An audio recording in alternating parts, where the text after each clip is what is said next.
আমাদের ছোটবেলা খেলাধুলায় ছিল পরিপূর্ণ। লেখাপড়ার পাশাপাশি আমরা খেলাধুলা করতাম। এখন পর্যাপ্ত মাঠ না থাকার কারণে ছেলেপেলেরা খেলাধুলা করার সুযোগ পাচ্ছে না এবং তাদের মানসিক বিকাশ থেকে বঞ্চিত হচ্ছে।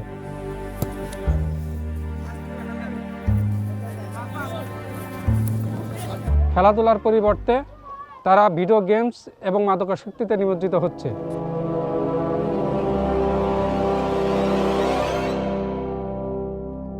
এতে একটি জেনারেশন ধ্বংসের সম্মুখীন। আমরা মাদক নির্মূলনের জন্য জিরো টলারেন্স গ্রহণ করব ইনশাআল্লাহ।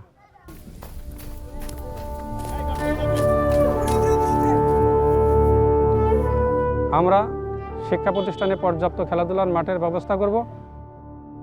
জাতীয় ও আন্তর্জাতিক পর্যায়ে যেন আমাদের ছেলেপেলেরা অংশগ্রহণ করতে পারে সেই ব্যবস্থা করব।